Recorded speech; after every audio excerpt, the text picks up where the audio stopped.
तो ये है क्लास 12 का हिंदी, जिसका काव्य खंड चैप्टर नंबर 4 है और चैप्टर का नाम है छप्पय, जो लिखे गए हैं नाभादास के द्वारा। तो इस चैप्टर को हम लोग कुल मिलाकर 3 पार्ट में खत्म करेंगे। पहला पार्ट में हम लोग का होगा ये जो है छप्पय लिखने वाले नाभादास का जीवन परिचय हम लोग पढ़ेंगे। ये सभी जीवन परिचय है और इनके द्वारा यहाँ पर अपने पाठ्य पुस्तक में जो है 2 छप्पय दिया गया है।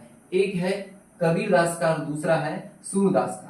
तो कुल मिलाकर हम लोग इस चैप्टर में पढ़ेंगे, यहाँ पर जो है इस पार्ट में पढ़ेंगे हम लोग नाभादास के जीवन परिचय और नाभादास द्वारा लिखा गया यहाँ पर छप्पय, जो कबीर दास का है और दूसरा सूरदास का, इनको पढ़ेंगे।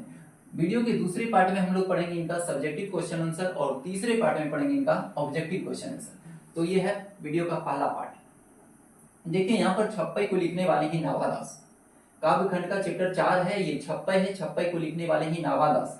नाभादास का जन्म जो है 1570 ईस्वी में अनुमानित है हुआ है। चूंकि भक्ति काल के जितने भी कवि हैं सबका जीवन काल जो है यानी सबका जो है जन्म का तिथि अनुमानित ही है। तो भक्ति काल की कुल मिलाकर हम लोग 4 कवि के बारे में पढ़े हैं। सबसे पहला मलिक मोहम्मद जैसी, दूसरा सूरदास, तीसरा तुलसीदास और चौथा है नाभादास। तो ये सभी के सभी जो हैं भक्ति काल के कवि हैं। तो चैप्टर 1 से लेकर 4 तक जितने सारे कवि हैं ये सभी भक्ति काल के कवि हैं, जिसमें नाभादास भी भक्ति काल के कवि। इनका जन्म है 1570 ईस्वी में अनुमानित है। निधन इनका अज्ञात है। इतना पता है कि 1600 ईस्वी तक ये वर्तमान में थे यानी जीवित थे। इनका जन्म स्थान जो है सांप्रदायिक मान्यता के अनुसार दक्षिण भारत में हुआ था। शेषावस्था में ही इनके पिता की मृत्यु हो गई और अकाल के कारण माता से भी विछोह हो गया। मतलब अकाल के कारण माता के साथ जयपुर यानी राजस्थान में जाकर प्रवास यानी बस गए। दुर्योगवश माता से भी विछोह हो गए। तो क्या याद रहा इसमें? नाभादास का जन्म जो है 1570 ईस्वी में हुआ था। निधन इनका अज्ञात है। इतना पता है कि 1600 ईस्वी तक ये वर्तमान में यानी जीवित थे। जन्म स्थान इनका दक्षिण भारत में। शेषावस्था में इनकी पिता की मृत्यु हो गई। अकाल के कारण माता के साथ जयपुर यानी राजस्थान में जाकर बस गए। दुर्योगवश माता से भी विछोह हो गए। कहा जाता है कि अकाल जो पड़ा था, अकाल के कारण ये भोजन की तलाश में, अर्थात इनकी माँ जो है जंगल गए और जंगल में इन्हें एक गाछ के नीचे बैठा दिए और इनकी माँ जो है भोजन की तलाश में निकले और उसी तलाश में इनकी माँ की भी मृत्यु हो जाती है। तो उसी रास्ते से होकर इनके गुरु यानी एक गुरु का जो नाम है इनके कौन, अग्र अली। इनके गुरु कौन है? इनके गुरु हैं स्वामी अग्रदास। तो माँ जो है इनकी माँ की मृत्यु हो गई। उसी रास्ते से होकर एक व्यक्ति जो इनके गुरु कहलाए यानी स्वामी अग्रदास, वो गुजर रहे थे। उन्होंने इनको देखे नाभादास को तो अपने साथ ले आए और उनको फिर शिक्षा वगैरह दिया। शिक्षा के बारे में जानेंगे। शिक्षा गुरु और प्रतिपालक की देखरेख में स्वाध्याय यानी सत्संग द्वारा ज्ञान अर्जन हुआ। अभिरुचि इनका था लोक भ्रमण, भगवत भक्ति, काव्य रचना, वैष्णव दर्शन, चिंतन में विशेष रुचि था। दीक्षा गुरु स्वामी अग्रदास, जिनको अग्र अली के नाम से जानते हैं, और जो स्वामी रामानंद की शिष्य परंपरा के प्रसिद्ध कवि थे। तो दीक्षा गुरु स्वामी अग्रदास, जिन्हें अग्र अली के नाम से भी जानते हैं, जो स्वामी रामानंद की शिष्य परंपरा के कवि थे। तो इसमें क्या क्या याद रखना? सबसे पहले नाभादास के बारे में क्या जानेंगे कि छप्पय को लिखने वाले कौन है? नाभादास का जन्म कब हुआ था? 1570 ईस्वी में, यह अनुमानित है। निधन इनका अज्ञात है। 1600 ईस्वी तक ये जीवित थे। जन्म स्थान किसके? सांप्रदायिक मान्यता के अनुसार दक्षिण भारत में। तो जन्म स्थान याद रखना दक्षिण भारत में। शेषावस्था में ही पिता की मृत्यु हो गई और अकाल के कारण माता के साथ जयपुर यानी राजस्थान में जाकर बस गए। दुर्योगवश माता से भी विछोह हो गए।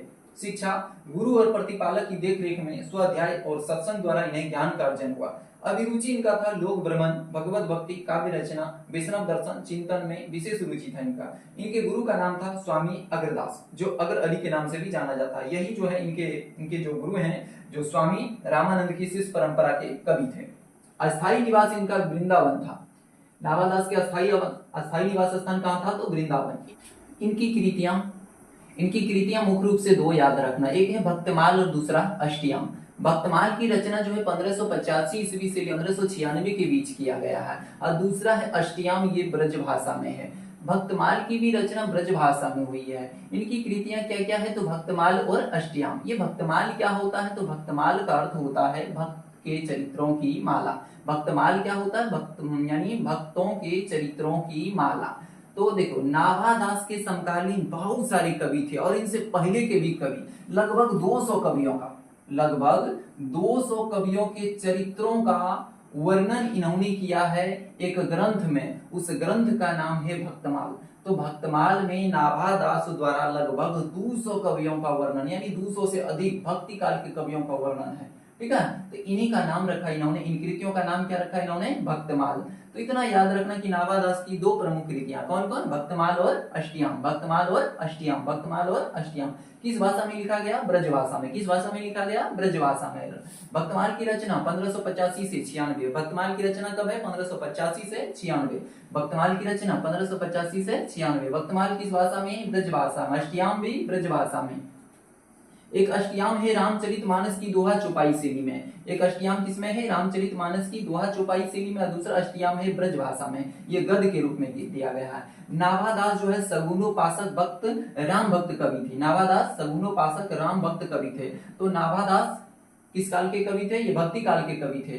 कुल मिलाकर जो है हम लोग चैप्टर 1 से लेकर 4 चैप्टर तक जो पढ़े हैं, ये चारों के चारों कवि भक्ति काल के कवि हैं। यानी चैप्टर 1 से लेकर 4 चैप्टर तक भक्ति काल के कवि अपने पाठ्य पुस्तक में जो 13 काव्य खंड में कुल मिलाकर कितने चैप्टर हैं, 13 चैप्टर हैं। इन 13 चैप्टर में 1 से लेकर 4 तक, 1 चैप्टर से लेकर 4 चैप्टर तक ये भक्ति काल के कवि हैं। 1 चैप्टर से लेकर 4 चैप्टर तक किस काल के कवि हैं, यानी 1 चैप्टर से लेकर 4 चैप्टर तक जितने सारे कवि हैं ना, वो भक्ति काल के कवि हैं इसी काव्य खंड में। दूसरा 5वां चैप्टर जो है ना, 5वां चैप्टर के जो कवि हैं वो रीति काल के कवि हैं। 5वां चैप्टर के जो कवि हैं वो रीति काल के कवि हैं, और बच गया 6 से लेकर अंत तक यानी 13 चैप्टर तक वो आधुनिक काल के कवि हैं। इनको याद रखना इस तरह से। ये एग्जाम में पूछा जाता कि कौन से कवि भक्ति काल के हैं, कौन से रीति काल के हैं, कौन से आधुनिक काल के हैं। तो चैप्टर 1 से लेकर 4 तक भक्ति काल, 5वां चैप्टर रीति काल, और 6 से लेकर 13 तक आधुनिक काल के कवि हैं। तो इस तरह से हम लोग को याद है कि याद हुआ कि नाभादास किस काल के कवि हैं, भक्ति काल के। भक्ति काल में किसके भक्त थे, ये तो राम के भक्त थे, और ये गोस्वामी तुलसीदास के समकालीन थे। नाभादास किसके समकालीन थे, तो तुलसीदास के समकालीन थे। अब जानेंगे हम लोग नाभादास द्वारा लिखा गया यहाँ कबीर का छप्पई।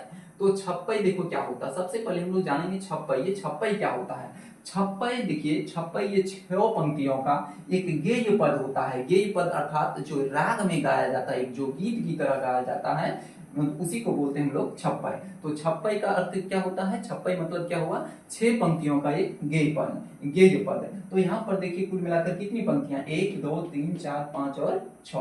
तो 6 पंक्तियों का गेय पद जिसे छप्पई कहते हैं, और ये छप्पई किसका है, कबीरदास का। चलिए एक बार फिर से रिपीट करते हैं। काव्य खंड चैप्टर 4 है और चैप्टर का नाम है छप्पई। लिखने वाले हैं नाभादास, जिनका जन्म हुआ है 1570 ईस्वी में। अनुमानित है इनका जन्म 1570 में हुआ था। निधन 1600 ईस्वी तक ये जीवित थे, यानी निधन इनका अज्ञात है। इतना पता है कि 1600 ईस्वी तक ये जीवित थे। जन्म स्थान इनका सांप्रदायिक मान्यता के अनुसार दक्षिण भारत में। इतना याद रखने की दक्षिण भारत में इनका जन्म हुआ था। शेषावस्था में ही पिता की मृत्यु हो गई और अकाल के कारण माता के साथ जयपुर यानी राजस्थान में जाकर प्रवास हो गया था, बस गए। दुर्योगवश माता से भी बिछो हो गए। शिक्षा कैसे हुआ, तो शिक्षा गुरु और प्रतिपालक की देखरेख में स्वाध्याय सत्संग द्वारा ज्ञान के अर्जन हुआ, यानी खुद से इन्होंने पढ़ाई लिखाई किया और सत्संग कुछ ज्ञान जो इनको सत्संग के द्वारा मिले हैं। अभिरुचि इनका किसमें था, तो लोक भ्रमण, भगवत भक्ति, काव्य रचना, वैष्णव दर्शन चिंतन में इनका ज्यादा यानी विशेष रुचि था। इनके गुरु का नाम था स्वामी अग्रदास, यानी अग्र अली के नाम से जाना जाता, जो स्वामी रामानंद शिष्य परंपरा के प्रसिद्ध कवि थे। इनका निवास स्थान वृंदावन था। कृतियां इनके मुख्य रूप से 2 हैं, भक्तमाल और अष्टयाम। दोनों की भाषा ब्रज भाषा है। भक्तमाल की रचना 1585 से 1596 ईस्वी में, और अष्टयाम की रचना काल दिया गया नहीं है। तो एक अष्टयाम है ब्रज भाषा में जो गद्य है, और दूसरा है दोहा चौपाई शैली में। नाभादास सगुनोपासक राम भक्त कवि थे, और ये याद रखना कि किस काल के कवि थे, तो भक्ति काल के कवि थे। दूसरी ये किसके समकालीन थे, तो तुलसीदास के समकालीन थे। अब हम लोग जानेंगे छप्पई, जो लिखा गया है नाभादास के द्वारा, और इस छप्पई में नाभादास ने कबीर के गुणों तथा उनके व्यक्तित्व का वर्णन किया है। तो ये छप्पई देखो किस राग में हम लोग जानेंगे। ये छप्पई एक गेय पद होता है, अर्थात गीत के रूप में गाने वाला पद है, जो 6 पंक्तियों का होता है, यानी 6 लाइन का होता है।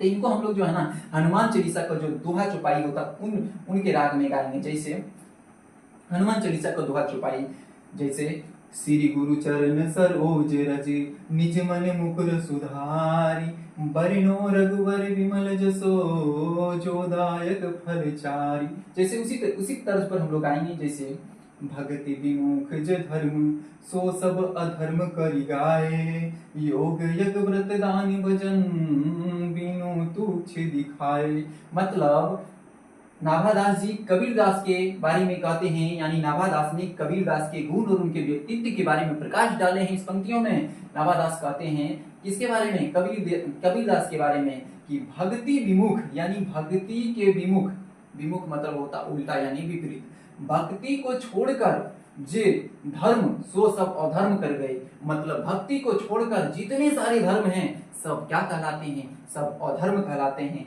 यानी कहने का मतलब ये है कबीरदास सिर्फ भक्ति को ही धर्म मानते हैं, अर्थात हृदय से की गई भक्ति को धर्म मानते हैं।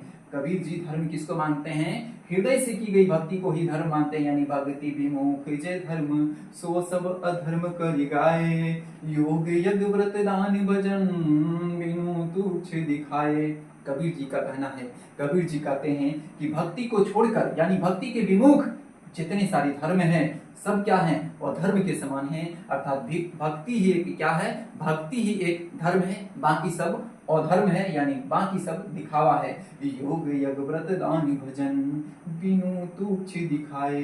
यानी योग यज्ञ व्रत दान भजन बिनु तुच्छ दिखाए। मतलब किसके बिना?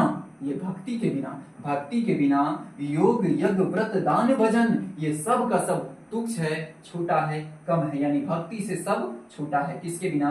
कबीरदास का कहना है कि भक्ति विमुख जे धर्म सो सब अधर्म करि गए। योग यज्ञ व्रत दान भजन बिनु तुच्छ दिखाए। यानी भक्ति को छोड़कर जितने सारे धर्म है सब अधर्म है। और जैसे योग यज्ञ व्रत दान भजन भक्ति के बिना ये सब भी क्या है? तुच्छ है, छोटा है। तो कहने का मतलब कबीरदास सिर्फ भक्ति को ही धर्म मानते हैं, अभक्ति के को छोड़कर जितने सारे धर्म हैं सब अधर्म मानते हैं। दूसरा, हिंदू तुरक परिमान रमेनी सबदी साखे, पक्षपात नहीं बचन सभी के रीत की भासी।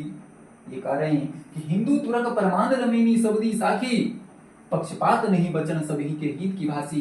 कबीरदास यानी नाभादास कहते हैं, नाभादास क्या कहते हैं? कबीरदास के बारे में नाभादास कहते हैं कि नाभादास जो थे कभी पक्षपात नहीं करते थे। पक्षपात नहीं बचन सभी के हित की भासी। नाभादास ने कभी भी किसी के साथ पक्षपात नहीं किया है। वचन सभी के हित की भासी, वो सबों के लिए समान वचन बोलते हैं। वचन सभी के हित की भासी, उनका जो वचन होता था, उनकी जो भाषा होती थी सबों के हित के लिए होती थी। जैसे हिंदू तुरक प्रमाण रमेनी, यानी हिंदू या मुसलमान उनका प्रमाण है। किस रूप में प्रमाण है? तो रमेनी और सबदी। रमेनी और सबदी कबीर जी की ये ग्रंथ है। रमेनी यानी ये रमेनी और सबदी दोनों ये ग्रंथ हैं। किनके ग्रंथ हैं? तो कबीरदास के। और इन ग्रंथ में प्रमाण है कि हिंदू और मुस्लिम के साथ कबीरदास ने कभी भी भेदभाव नहीं किया है। हिंदू तुरक प्रमाण रमेनी सबदी साखी, यानी ये क्या है? साक्ष्य यानी प्रमाण है, ये सबूत है। क्या प्रमाण और सबूत है? तो रमेनी और सबदी इनकी दो ग्रंथ जो है ना, साक्ष्य वो प्रमाण है कि हिंदू और मुसलमान के साथ इन्होंने कभी भी भेदभाव नहीं किया है। सबके साथ पक्ष यानी किसी के साथ इन्होंने पक्षपात नहीं किया है। सबों के हित की बात करते हैं और इनका जो वचन होता है सबों के हित के लिए होता है। और नेक्स्ट यहाँ पर दोहा देखते हैं। आरूढ़ दशा है जगत पे मुख देखी नाही भानी, कबीर कहानी राखी नहीं वर्णाश्रम सड दर्शन। कहते हैं कि कबीर जी, नाभादास जी कह रहे हैं किसके बारे में? कबीरदास के बारे में, कि कबीरदास कभी मुख देखी बात नहीं करते हैं। कबीरदास कभी मुख देखी बात नहीं करते हैं। आरूढ़ दशा है जगत पे, कबीरदास कहते हैं कि पूरा दशा यानी कि दुनिया का आरूढ़ दशा है कि सभी लोग जो है ना मुख देखी बात करते हैं। यानी दशा, किसकी दशा? ये तमाम जगत में संसार, इस संसार का ही ये दशा है कि सभी लोग मुख देखी बात करते हैं। लेकिन कबीरदास कभी किसी की मुख देखी बात नहीं करते हैं। कबीर कहानी राखी नहीं, कबीर ने किसी का बढ़ावा नहीं दिया। किसका बढ़ावा नहीं दिया? तो वर्ण आश्रम यानी 4 वर्ण 4 आश्रम और 6 दर्शन। 4 वर्ण 4 आश्रम, वर्ण जिसको जाति बोलते हैं, ब्राह्मण क्षत्रिय वैश्य और शूद्र। और 4 आश्रम जिसको हम लोग बोलते हैं ब्रह्मचर्य आश्रम, गृहस्थ आश्रम और संन्यास आश्रम, वानप्रस्थ आश्रम। यानी 4 वर्ण 4 आश्रम और 6 जो दर्शन होते हैं, इनमें से किसी को इन्होंने बढ़ावा नहीं दिया। तो बढ़ावा दिया है तो सिर्फ और सिर्फ किसको? भक्ति को। तो ये कबीरदास का यानी ये नाभादास का दोहा है, यानी छप्पा है, जो किसके बारे में नाभादास ने वर्णन किया है? कबीरदास के बारे में। तो एक बार फिर से रिपीट करते हैं हम लोग। भगति विमुख जे धर्म, सो सब अधर्म करि गाये, योग यज्ञ व्रत दान भजन, बिनु तुच्छ दिखाए। हिंदू तुरक परिमाण, रमेनी सब दी साखे, पक्षपात नहीं वचन, सबहि के हित की भासी। आरूढ़ दशा है जगत पे, मुख देखी नहीं भनी, कबीर कानी राखी नहीं, वर्णाश्रम सड़ दर्शन। तो इन कबीर के इन दोहों को हमें किस तर्ज पर गाना है? तो हनुमान चालीसा का जो दोहा होता है, श्री गुरु चरण सरोज रज, निज मन मुकुर सुधारि, बरनो रघुवर विमल जसो, जो दायक फल चारि। बोधहीन तनु जानिके, सुमरो पवन कुमार, बल बुद्धि विद्या देहि मोहि, हरहु कलेश विकार। हमें उसी दोहा की तर्ज पर इन्हें भी गाना है। और हालांकि अपना अपना सबका तर्ज होता है, आपको अगर किसी दूसरे तर्ज में गाना है तो आप गा सकते हैं। हालांकि ये भी तर्ज ठीक है कि भक्ति विमुख जे धर्म, सो सब अधर्म करि गाये, योग यज्ञ व्रत दान भजन, बिनु तुच्छ दिखाए। यानी किसके बारे में नाभादास कबीरदास के व्यक्तित्व और उनके गुणों के बारे में वर्णन किए हैं। उनका कहना है, कबीरदास का कहना है कि भक्ति के विमुख यानी भक्ति को छोड़कर जितने सारे धर्म हैं सब अधर्म के समान है। योग यज्ञ व्रत दान भजन बिनु तुच्छ दिखाए, यानी बिनु यानी किसके बिना? तो भक्ति के बिना योग यज्ञ व्रत दान भजन सब का सब तुच्छ है। तुच्छ माने छोटा, बहुत छोटा है, यानी दिखावे के समान है। हिंदू तुरक प्रमाण रमी, सब दी साखी, पक्षपात नहीं बचन, सभी के हित की वासी। यानी हिंदू और तुरक, हिंदू तुरक यानी मुसलमान, हिंदू और मुसलमान के लिए प्रमाण है। क्या प्रमाण है? तो रमेनी और सबदी, यानी रमेनी और सबदी कबीरदास की ग्रंथ हैं।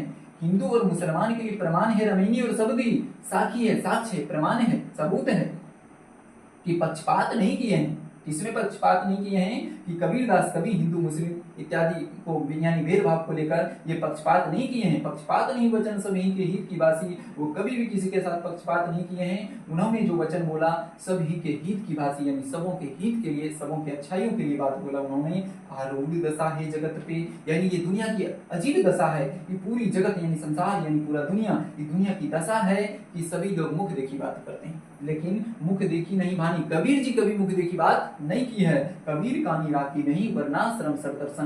कबीर ने 4 वर्ण 4 आश्रम और 6 दर्शन में से किसी को इन्होंने बढ़ावा नहीं दिया। इनका सिर्फ और सिर्फ बढ़ावा है तो भक्ति को, यानी भक्ति ही सबसे बड़ा इनका धर्म है। ठीक है, कबीर ने सबसे बड़ा धर्म किसको माना है? तो कमेंट बॉक्स में जवाब जरूर देना है। और ये है नाभादास का दूसरा छप्पा जो सूरदास के ऊपर लिखा गया है। नाभादास जी सूरदास के बारे में कहते हैं और उनके व्यक्तित्व अर्थात उनके गुणों के बारे में चर्चा करते हैं। इनका कहना है दोहा के माध्यम से यानी नाभादास सूरदास के बारे में बखान करते हैं।